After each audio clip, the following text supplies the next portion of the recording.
Hi friends, ಎಲ್ಲರಿಗೂ ನಮಸ್ಕಾರ. ನಾನು ನಿಮ್ಮ ಪ್ರೀತಿ ರಘು. ಮತ್ತೊಂದು ವಿಡಿಯೋಗೆ ಸ್ವಾಗತ. ತುಂಬ ಜನ ಲಾಸ್ಟ್ ವಿಡಿಯೋಗೆ ಕಮೆಂಟ್ ಮಾಡ್ತಿದ್ರಿ, ಊಬರ್ ಮೋಟೋ ಮತ್ತು ಓಲಾ ಎರಡೂ ಬೈಕ್ ಟ್ಯಾಕ್ಸಿಗಳು ವರ್ಕ್ ಆಗ್ತಾಯಿಲ್ಲ ಅಂತ. ಅದಕ್ಕೆ ಕೂಡ ರಿಪ್ಲೈ ಕೊಡೋಣ ಅಂತ ವಿಡಿಯೋ ಮಾಡ್ತಾಯಿದ್ದೀನಿ. ಲಾಸ್ಟು 2-3 ಡೇಸಿಂದ ಏನು ನೋಡ್ತಾ ಇದ್ದೀರಾ, ಬೈಕ್ ಟ್ಯಾಕ್ಸಿಗಳು ಸರ್ವಿಸ್ ಆನ್ ಹೋಗಿದೆ ಅಂದ್ಬಿಟ್ಟು ಎಲ್ಲರೂ ಬೈಕ್ ಟ್ಯಾಕ್ಸಿಗಳು ಮಾಡ್ತಾಯಿದ್ದೀರಾ.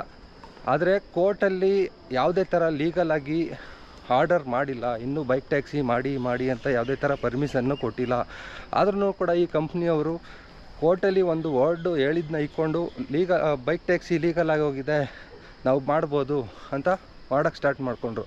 ಏನಪ್ಪ ಹೇಳಿದರು ಅಂದರೆ, ಕೋರ್ಟಲ್ಲಿ ಬೈಕ್ ಟ್ಯಾಕ್ಸಿ ರೈಡರ್ಸ್ಗೆ ಯಾವುದೇ ಥರ ತೊಂದರೆ ಕೊಡುವಂಗಿಲ್ಲ, ಕಿರುಕುಳ ನೀಡುವಂಗಿಲ್ಲ ಅಂತ ಒಂದು ವರ್ಡನ್ನು ಹೇಳಿದರು. ಅದನ್ನು ಇಟ್ಕೊಂಡು ಇವರು ಕಂಪ್ನಿಯವರು 21ನೇ ತಾರೀಕು ಆಗಸ್ಟಿಂದ ಬೈಕ್ ಟ್ಯಾಕ್ಸಿ ಸರ್ವಿಸ್ನ ಕೊಡೋಕ್ಕೆ ಸ್ಟಾರ್ಟ್ ಮಾಡ್ಕೊಬಿಟ್ರು. ಅದಾದಮೇಲೆ ಏನಾಯಿತು, 22ನೇ ತಾರೀಕು ಶುಕ್ರವಾರ ಮತ್ತೆ ಕೋರ್ಟಲ್ಲಿ ವಿಚಾರಣೆ ನಡೀತು. ಅದರಲ್ಲಿ ಕೂಡ ಕ್ಲಿಯರಾಗಿ ಹೇಳ್ತು ಕೋರ್ಟು, ಯಾರ್ಯಾರು ಕಂಪ್ನಿಯವರಿದ್ದಾರೆ ಅಗ್ರಿಗೇಟರ್ ಕಂಪ್ನಿ ಅವ್ರ ವಿರುದ್ಧ ಕಾನೂನು ಕ್ರಮ ಕೈಗೊಳ್ಳಿ, ಆದರೆ ಬೈಕ್ ಟ್ಯಾಕ್ಸಿ ರೈಡರ್ಸ್ಗೆ ಯಾವುದೇ ಥರ ಕಿರುಕುಳ ನೀಡೋಂಗಿಲ್ಲ, ಯಾವುದೇ ಥರ ಕ್ರಮ ತಗೋಬೇಡಿ ಅಂತ ಹೇಳಿದರು. ಇದೆಲ್ಲ ನೀವು ನೋಡಿರ್ತೀರ. ಮತ್ತು ಅದನ್ನು ಕೂಡ ಲಾಸ್ಟ್ ವೀಡಿಯೋದಲ್ಲೂ ಕೂಡ ನಿಮಗೆ ಅದನ್ನ ಡೀಟೇಲ್ಸ್ ಎಲ್ಲ ತಿಳಿಸ್ಕೊಟ್ಟಿದ್ದೆ. ಲಾಸ್ಟ್ ವೀಡಿಯೋದಲ್ಲಿ ಏನು ಡೀಟೇಲ್ಸ್ ತಿಳ್ಕೊಟ್ಟಿದ್ದೆ ಅದೇ ಪ್ರಕಾರ ನಡೀತಾ ಇದೆ. ರೈಡರ್ಸ್ ವಿರುದ್ಧ ಯಾವುದೇ ಥರ ಲೀಗಲ್ ಆಕ್ಷನ್ ಆಗಲಿ, ಆರ್ ಟಿ ಓದವರಾಗಲಿ ಮತ್ತು ಆಟೋದವರಾಗಲಿ ಬೇರೆ ಯಾರಾಗಲಿ ಹಿಡಿದು ತೊಂದರೆ ಕೊಡ್ತಾ ಇಲ್ಲ, ಕೊಡೋದು ಇಲ್ಲ, ಕೊಡುವಂಗೂ ಇಲ್ಲ. ಆದರೆ ಲಾಸ್ಟ್ ವೀಡಿಯೋದಲ್ಲೂ ಕೂಡ ಹೇಳಿದ್ದೆ, ಕಂಪ್ನಿಯವರ ವಿರುದ್ಧ ಕಾನೂನು ಕ್ರಮ ಕೈಗೊಳ್ಳಿ ಅಂತ ಹೇಳಿದರು. ಅದೇ ಪ್ರಕಾರ ಓಲಾ ಮತ್ತು ಊಬರ್ ಯಾರ್ಯಾರು ಸರ್ವಿಸ್ ಕೊಡ್ತಿದ್ರು ಅವ್ರ ವಿರುದ್ಧ ನೋಟಿಸ್ ಕೂಡ ಸರ್ವ್ ಮಾಡಿದ್ದಾರೆ ಮತ್ತು ವಾರ್ನಿಂಗ್ ಕೂಡ ಕೊಟ್ಟಿದ್ದಾರೆ. ಕೋರ್ಟಲ್ಲಿ ಯಾವುದೇ ಥರನೂ ನಿಮಗೆ ಪರ್ಮಿಷನ್ ಕೊಟ್ಟಿಲ್ಲ ಬೈಕ್ ಟ್ಯಾಕ್ಸಿ ಮಾಡಿ ಅಂತ, ಇದು ಕಂಟೆಂಪ್ಟ್ ಆಫ್ ಕೋರ್ಟ್ ಅಂತಲೂ ಕೂಡ ಮೆನ್ಷನ್ ಮಾಡಿದ್ದಾರೆ. ಮತ್ತು ರಾಮಲಿಂಗಾರೆಡ್ಡಿ ಅವರು ಕೂಡ ನ್ಯೂಸಲ್ಲಿ ಕೂಡ ಹೇಳಿದ್ದಾರೆ, ನ್ಯೂಸ್ ಅವರು ಹೋಗಿ ಬೈಕ್ ತೊಗೋಬೇಕಾದ್ರು ಹೇಳಿದ್ದಾರೆ, ನಾವು ಕಂಪ್ನಿಗಳ ವಿರುದ್ಧ ಒಳ್ಳೆ ಕಾನೂನು ಕ್ರಮ ತಗೊಳ್ತೀವಿ, ಯಾವುದೇ ಥರ ಅಗ್ರಿಗೇಟರ್ ಕಂಪ್ನಿಗಳಿಗೆ ಬೈಕ್ ಟ್ಯಾಕ್ಸಿ ಸರ್ವಿಸ್ನ ಆನ್ ಮಾಡೋಕ್ಕೆ ಪರ್ಮಿಷನ್ ಕೊಟ್ಟಿಲ್ಲ ಅಂತಲೂ ಕೂಡ ಹೇಳಿದ್ದಾರೆ. ತುಂಬ ಜನಕ್ಕೂ ಕೂಡ ಡೌಟ್ ಇತ್ತು, ಬೈಕ್ ಟ್ಯಾಕ್ಸಿ ಸರ್ವಿಸ್ ಇದಕ್ಕಿದ್ದಂಗೆ ಯಾಕೆ ಆಫ್ ಮಾಡಿಬಿಟ್ರು ಊಬರ್ ಅವರು, ಓಲಾದವರು ಅಂತ. ಆದರೆ ರ್ಯಾಪಿಡೋದಲ್ಲಿ ಯಾಕೆ ಬರ್ತಾಯಿದೆ ಅಂತಲೇ ತುಂಬ ಜನ ಪ್ರಶ್ನೆ. ರ್ಯಾಪಿಡೋದವ್ರಿಗೂ ಇನ್ನೂ ಯಾವುದೇ ಥರ ಬಿಸಿ ತಟ್ಟಿಲ್ಲ ಅಂತ ಅಂದ್ಕೊಳ್ತೀನಿ. ತಟ್ಟಿರುತ್ತೆ, ಆದರೆ ಯಾವುದೇ ಥರ ಅವರು ಇನ್ನೂ ಆಫ್ ಮಾಡಿಲ್ಲ. ಆದರೆ ನಿನ್ನೆ ಎಲ್ಲ ನಾನು ಆರ್ಡರ್ಗಳನ್ನ ಮಾಡಿದೆ. ಯಾವುದರಲ್ಲಿ, ಊಬರಲ್ಲಿ ಯಾವುದಾದ್ರು ಬೈಕ್ ಟ್ಯಾಕ್ಸಿ ಆರ್ಡ್ರ್ ಬರ್ತಾ ಇದೆಯಾ ಅಂತ ಇಲ್ಲಿ ತೋರಿಸ್ತೀನಿ. ಅರ್ನಿಂಗ್ಸು ಕೂಡ ಮಂಡೇ, ಇವತ್ತು ಬಂದು ಅರ್ನಿಂಗ್ಸ್ ಬಂದು ಮಂಡೇ 331 ರೂಪಾಯಿ. ಈ 3 ಆರ್ಡ್ರ್ ಮಾಡಿದೆ. 3 ಆರ್ಡ್ರೂ ಕೂಡ ಪಾರ್ಸಲ್ ಆರ್ಡರ್ಸು, ಓಕೆನಾ, ಪ್ಯಾಕೇಜ್ ಆರ್ಡರ್ಸು, ಯಾವುದು ಮೋಟೋ ಇಲ್ಲ. ನಿನ್ನೆಯಿಂದ ಯಾವುದೇ ಥರ ಆರ್ಡ್ರುಗಳು ಬರ್ತಾಯಿಲ್ಲ, ಓಕೆನಾ. ನಾನು ಟೆಸ್ಟ್ ಮಾಡೋಣ ಅಂತಲೇ ನಿನ್ನೆ ಬೆಳಗ್ಗೆನೂ ಕೂಡ ಆನ್ ಮಾಡಿದ್ದೆ, ಮತ್ತು ಮಧ್ಯಾಹ್ನನೂ ಕೂಡ ಆನ್ ಮಾಡಿದ್ದೆ, ಮತ್ತು ಈವ್ನಿಂಗು ಕೂಡ ಆನ್ ಮಾಡಿದ್ದೆ. 3 ಆರ್ಡ್ರೂ ಕೂಡ ಮಾಡಿದೆ. ಯಾವುದೇ ಥರ ಬೈಕ್ ಟ್ಯಾಕ್ಸಿ ಆರ್ಡರ್ಗಳು ಬಂದಿಲ್ಲ. ಓಲಾದಲ್ಲಿ ಕೂಡ ಯಾವುದೇ ಥರ ಆರ್ಡ್ರುಗಳು ಬಂದಿಲ್ಲ. ಆದರೆ ಆರ್ಡ್ರುಗಳು ಬರ್ತಾಯಿದೆ, ಆದರೆ ಅಷ್ಟೊಂದು ಜಾಸ್ತಿ ಆರ್ಡ್ರುಗಳು ಬರ್ತಾಯಿದ್ದಿಲ್ಲ, ಕಮ್ಮಿ ಮಾಡಿದ್ದಾರೆ. ಇದಿಷ್ಟು. ಮತ್ತು ಒಬ್ಬರು ಲಾಸ್ಟ್ ಟೈಮು ವೀಡಿಯೋದಲ್ಲಿ ಕೂಡ ಕಾಮೆಂಟ್ ಮಾಡಿದರು, ಈ ಥರ ಕಂಪ್ನಿಯವರೆಲ್ಲ ಆನ್ ಮಾಡಿದ್ದಾರೆ, ಏನು ಅರ್ಥ, ನಿನಗೆಲ್ಲ ಗೊತ್ತಾ, ಲೀಗಲಾಗಿ ಎಲ್ಲ ಆನ್ ಮಾಡಿದ್ದಾರೆ, ಲೀಗಲಾಗಿ ಬಂದುಬಿಟ್ಟಿದೆ ಅಂತ ಒಬ್ಬರು ಕಾಮೆಂಟ್ ಮಾಡಿದರು. ಅವ್ರಿಗೆ ಇದಕ್ಕೆ ಆನ್ಸರ್ ಸಿಕ್ತು ಅಂತ ಅಂದ್ಕೊಳ್ತೀನಿ. ಯಾವುದೇ ಥರ ಇನ್ನೂ ಲೀಗಲ್ ಆಗಿಲ್ಲ ಬೈಕ್ ಟ್ಯಾಕ್ಸಿ. ಸೆಪ್ಟೆಂಬರ್ 22ವರೆಗೂ ಯಾವುದೇ ಥರ ಲೀಗಲಾಗಿ ಬೈಕ್ ಟ್ಯಾಕ್ಸಿ ಬರೋಲ್ಲ ಅಂತ ಅಂದ್ಕೊಳ್ತೀನಿ. ನೋಡೋಣ, ರ್ಯಾಪಿಡೋದವರು ನಾಳೆ ನಾಳಿದ್ರಲ್ಲೂ ಆಫ್ ಮಾಡ್ಬೋದು. ಮತ್ತು ಅವ್ರಿಗೂ ಕೋರ್ಟ್ ನೋಟಿಸು ಕೂಡ ಹೋಗಿರುತ್ತೆ, ಅಧಿಕಾರಿಗಳು ಕೂಡ ನೋಟಿಸ್ಗಳು ಕಳಿಸಿರ್ತಾರೆ, ನೀವು ಅಗ್ರಿಗೇಟರ್ ಕಂಪ್ನಿಲಿ ಸರ್ವಿಸ್ನ ಆಫ್ ಮಾಡಬೇಕು ಅಂತ, ಓಕೆನಾ. ನೋಡೋಣ, ರ್ಯಾಪಿಡೋದವರು ಇವತ್ತು ಏನೂ ಆನ್ ಮಾಡಿಲ್ಲ, ಆರ್ಡ್ರುಗಳು ಬರ್ತಾ ಇದೆಯಲ್ವ ಅಂತ ಗೊತ್ತಿಲ್ಲ. ಇವತ್ತು ಮಂಗಳವಾರ, ನೋಡೋಣ, ಇವತ್ತು ಆಫ್ ಆಗ್ಬೋದು, ಇಲ್ಲ ನಾಳೆನೇ ಆಫ್ ಆಗ್ಬೋದು. ಆದರೆ ಸೆಪ್ಟೆಂಬರ್ 22ನೇ ತಾರೀಕು ಮತ್ತೆ ಇಯರಿಂಗ್ಸ್ ಇದೆ, ಅದರಲ್ಲಿ ಗೊತ್ತಾಗುತ್ತೆ ಆರ್ಡ್ರು ಬರುತ್ತಾ ಇಲ್ವಾ ಅಂತ.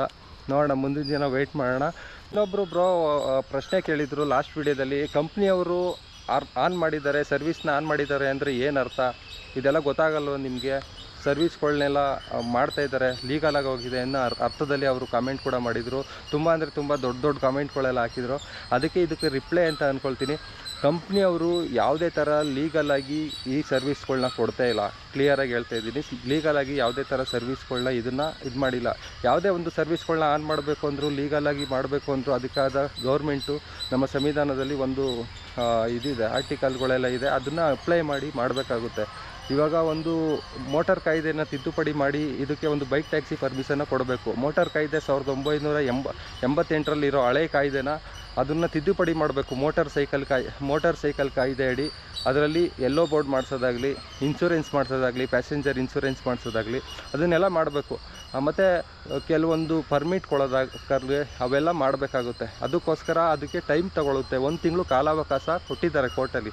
ಅದರೊಳಗೆ ಕಾಲಾವಕಾಶದೊಳಗೆ ಮಾಡ್ತಾರೋ ಬಿಡ್ತಾರೋ ಅದು ಸರ್ಕಾರಕ್ಕೆ ಬಿಟ್ಟಿದ್ದು, ಅದನ್ನು ನಾವು ಕಾಯಬೇಕಾಗುತ್ತೆ. ಮತ್ತು ಈ ಇನ್ಶೂರೆನ್ಸ್ದೇ ಮೇನ್ ನಾನು ಹೇಳ್ಬೇಕಂತ ಇರೋದು. ನೀವು ಇವಾಗ ಬೈಕ್ ಟ್ಯಾಕ್ಸಿ ಮಾಡ್ತಾಯಿದ್ದೀರಾ, ತೊಂದರೆ ಆಗಬಾರ್ದು ಯಾರಿಗೂ. ಆದರೆ ಬೈಕ್ ಟ್ಯಾಕ್ಸಿ ಮಾಡುವಾಗ ಸಣ್ಣ ಪುಟ್ಟ ಏಟಾಯಿತು, ಕಾಲು ಮುರಿದೋಯ್ತು, ಕೈ ಮುರಿದೋಯ್ತು, ಆಕ್ಸಿಡೆಂಟ್ ಆಯಿತು, ಡೆತ್ ಆಯಿತು, ಇದಕ್ಕೆಲ್ಲ ನೀವು ಕೋರ್ಟಲ್ಲಿ ಹೋಗಿ ಅಲಿಬೇಕಾಗುತ್ತೆ. ಯಾವುದೇ ಥರ ಲೀಗಲಾಗಿ ಹೈಕೋರ್ಟಲ್ಲಿ ಪರ್ಮಿಷನ್ ಕೊಟ್ಟಿಲ್ಲ. ಪ್ಯಾಸೆಂಜರ್ ಇನ್ಶೂರೆನ್ಸ್ ಅಂತ ಏನೂ ಇಲ್ಲ. ಹಿಂದೆಗಡೆ ಸುಪ್ರೀಂ ಕೋರ್ಟು ಹಿಂದೆ ಒಂದು ಸಲ ಕೂಡ ಆರ್ಡ್ರ್ ಮಾಡಿತ್ತು, ಯಾವುದೇ ಥರ ಬೈಕಲ್ಲಿ ಯಾರಿಗೂ ಕೂಡ ಡ್ರಾಪ್ ಮಾಡಬೇಡ್ದು.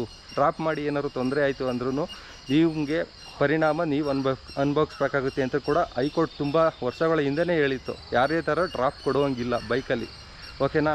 ಡ್ರಾಪ್ ಕೊಟ್ಟು ಏನಾದ್ರು ಹೆಚ್ಚು ಕಮ್ಮಿ ಆಯಿತು ಅಂದರೆ ಎಲ್ಲ ನಿಮ್ಮ ತಲೆ ಮೇಲೆ ಬೀಳುತ್ತೆ, ಓಕೆನಾ. ಲೀಗಲಾಗಿ ಬಂದಮೇಲೆ ನಾವು ಎಲ್ಲ ಪರ್ಮಿಷನ್ನು ಕೊಟ್ಟ ಮೇಲೆ ಆರಾಮಾಗಿ ಮಾಡ್ಕೊಂಡು ಹೋಗೋಣ. ಇನ್ಶೂರೆನ್ಸ್ ಬರುತ್ತೆ, ಪ್ಯಾಸೆಂಜರ್ ಇನ್ಶೂರೆನ್ಸು ಕಂಪ್ನಿಯವ್ರು ಕೊಡ್ಬೋದಲ್ಲ ಇನ್ಶೂರೆನ್ಸ್ ಅಂತ ಕಮೆಂಟ್ ಮಾಡ್ಬೋದು ಕೆಲವೊಬ್ರು. ಕಂಪ್ನಿಯವ್ರು ಕೊಡೋ ಇನ್ಶೂರೆನ್ಸು ಬರೀ ಆ್ಯಪಲ್ಲಿರುತ್ತೆ.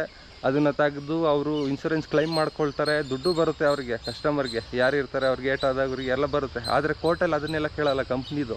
ಮೋಟಾರ್ ಕಾಯ್ದೆ ಅಡಿ ನಿಮ್ಮ ಮೋಟರಲ್ಲಿ ರಿಜಿಸ್ಟರ್ ಆಗಿರೋದನ್ನೇ ಕೇಳೋದು, ಅಲ್ಲಿ ಫೈಟ್ ಮಾಡೋದು, ಓಕೆನಾ. ಅಲ್ಲಿ ಕಾಂಪನ್ಸೇಷನ್ ಕೇಳೋದು, ದುಡ್ಡು ಕೇಳೋದು, 40 ಲಕ್ಷ 50 ಲಕ್ಷ ಎಲ್ಲ ಕೇಳೋದು.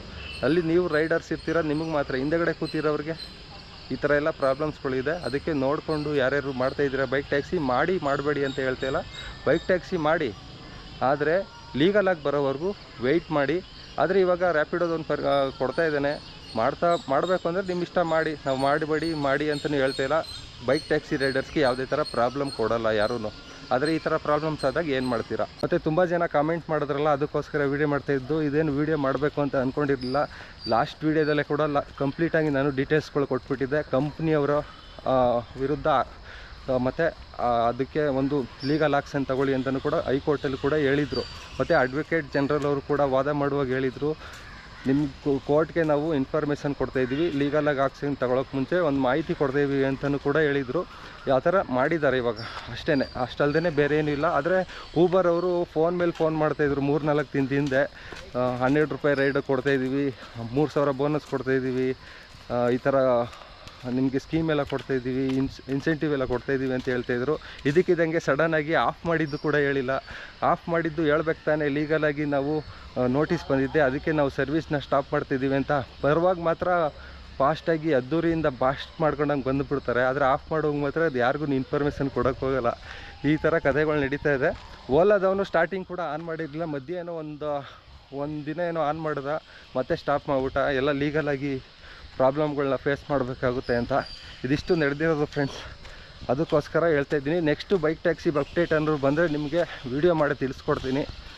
ಇದು ಬಂದು ನಾನು ಡೈಲಿ ವಾಕಿಂಗ್ ಬರೋ ಪಾರ್ಕು, ಅದಕ್ಕೋಸ್ಕರ ವಾಕಿಂಗ್ ಮಾಡಿಕೊಂಡೆ ನಿಮಗೆ ಇನ್ಫಾರ್ಮೇಷನ್ನ ತಿಳಿಸ್ಕೊಡ್ತಾಯಿದ್ದೀನಿ, ಓಕೆನಾ. ಇದಿಷ್ಟಾಗಿತ್ತು ಬೈಕ್ ಟ್ಯಾಕ್ಸಿ ಬಗ್ಗೆ ಒಂದು ಅಪ್ಡೇಟ್ ವಿಡಿಯೋ ಹೇಗನ್ನಿಸ್ತು ಏನೋ ನನ್ನ ಕಮೆಂಟ್ ಮಾಡಿ. ಇದೇ ಥರ ಮುಂದಿನ ವೀಡಿಯೋದಲ್ಲಿ ಸಿಗ್ತೀನಿ. ಅಲ್ಲಿವರೆಗೂ take care, bye see you. ನಾನು ನಿಮ್ಮ ಪ್ರೀತಿಯ ರಘು. ನಾನು ಒಂದು ಆರ್ಟಿಕಲ್ ಕೂಡ ಹಾಕ್ತೀನಿ, ಅಲ್ಲಿ ಹೋಗಿ ಚೆಕ್ಔಟ್ ಮಾಡ್ಕೊಳ್ಳಿ. ಫುಲ್ ಡೀಟೇಲ್ಸ್ ಅದರಲ್ಲಿದೆ. ನಾನು ಯಾವುದೇ ಥರ ಡಾಕ್ಯುಮೆಂಟ್ಸ್ ಇಲ್ಲದೇ ಮಾತಾಡಲ್ಲ, ಇನ್ಫಾರ್ಮೇಷನ್ ಕೊಡೋಲ್ಲ.